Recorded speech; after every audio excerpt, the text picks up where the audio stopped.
안녕하세요. 오늘 알려드릴 것은 바로 수원 화성이라는 건데, 수원 화성이 이제 건설되기 전에 정조가 수원 화성을 만든 것인데,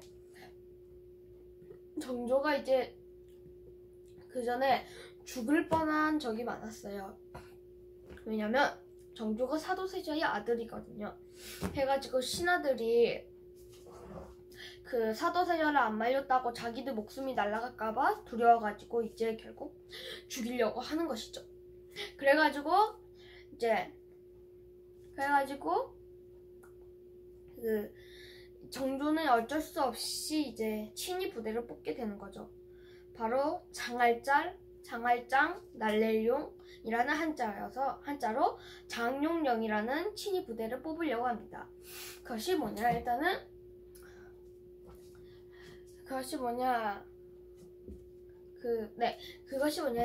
이제 임금님을 지키는 부대라는 것이죠.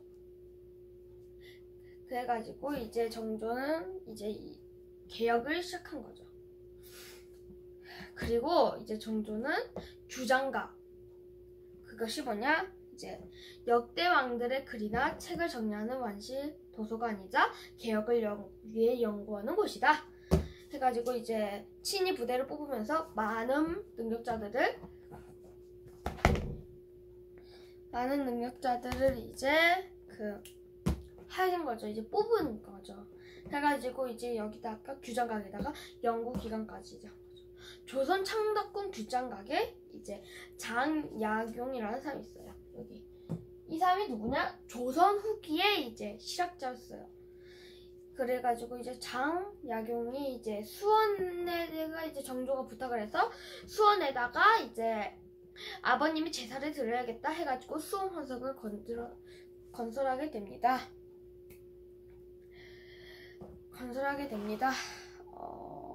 그리고 이제 녹두라는 것이 있는데 그런 거를 여기 정약용이 이제 만들어가지고 쉽고 빠르게 수원 화성이 건설되는 것이죠. 그래가지고 근데 여기서 의미가 다 있었어요.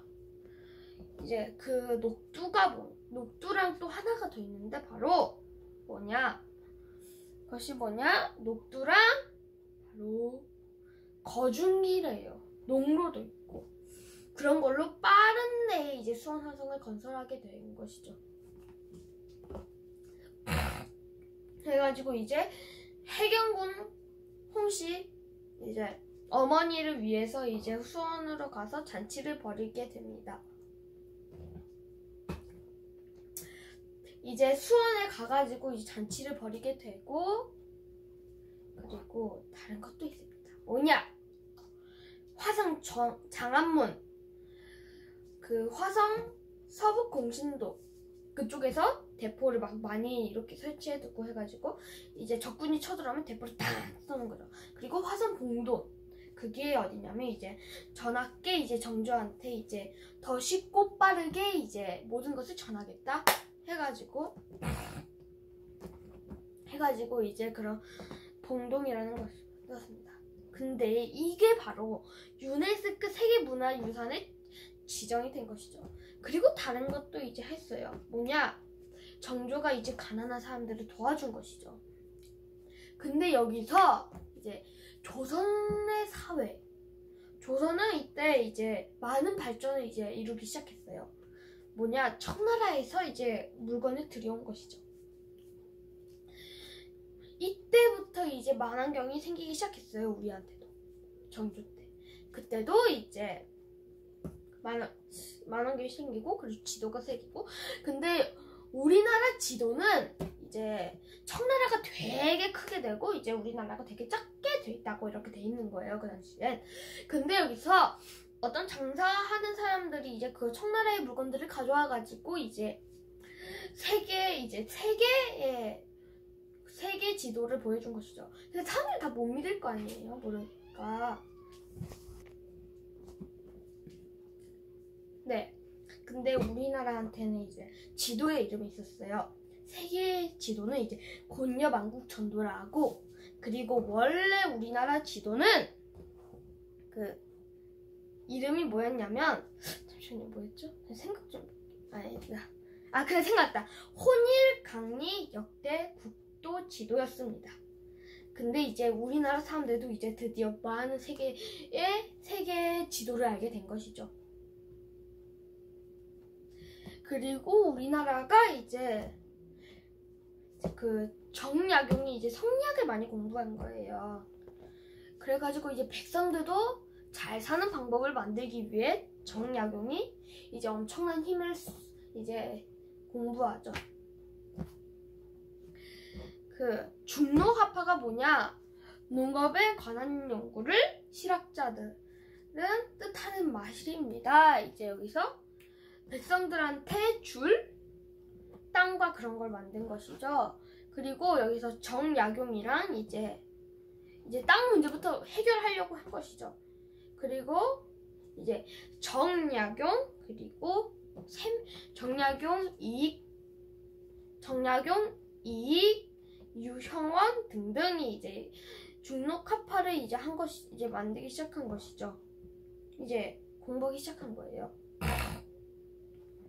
그 당시에는 우리나라에도 드디어 소설이 들어오기 시작했습니다.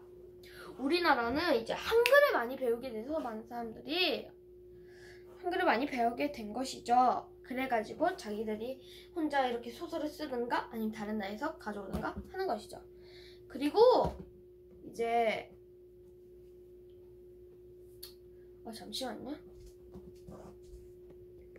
네, 열하일기라는 책을 어떤 사람이 읽어줬어요. 조선 후기 실학자 전문 소설가 박지원이 이제 청나라에 대한 이야기를 하는 것이죠. 청나라에는 이제 그 당시에 얼마나 아름답고 이제 얼마나 깨끗하던지 길가도 그리고 나서 이제 상인들도 부자가 돼가는 거예요. 상인들도 막 부자가 되고 한 것이죠. 청나라 상인들은. 그리고 또 뭐가 있어요? 청나라는 이제 너무 발전된 거죠. 그때 당시에. 그리고 이제 청나라 문물을 우리가 받아와야 된다. 박지원이 이렇게 말한 것이죠. 근데 솔직히 그 인조도 이제 청나라 문물을 받아들이지 말자고 하지 않았나요? 그리고 서울 출신 조선 실학자 박제가, 조선 후기 실학자 겸 소설가 박지원, 이런 사람들이 이제 그리고 박제가가 누구냐? 조선 선비의 청나라 기행문, 그리고 이제 박지원은 청나라를 기록한 여행기를 쓴 사람들이죠.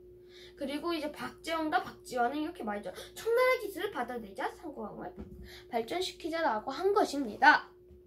이것이 바로 중성학파, 상고함에 관한 연구를 하는 사람들이죠. 조선의 실학자들은 유득공, 유희, 다시 말할게요. 유득공, 유희, 장약정, 이중환, 정상기라는 사람들이 이제 조선의 실학자들인데, 유득공은 역사, 유희는 국어, 정약전은 이제 자연, 그리고 이중환, 정상기는 이제 지리라는 것을 실학을 하게 되는 것입니다. 그리고 여기서 우리나라의 지도를 만든 사람이 있는데 그 애들이 바로 조선후기 초대학자 김정은입니다. 그리고 김정은은 이제 너무 가난한 것이죠. 근데 일본인이 우리나라 역사를 막 지들 마음대로 막 한 것이죠.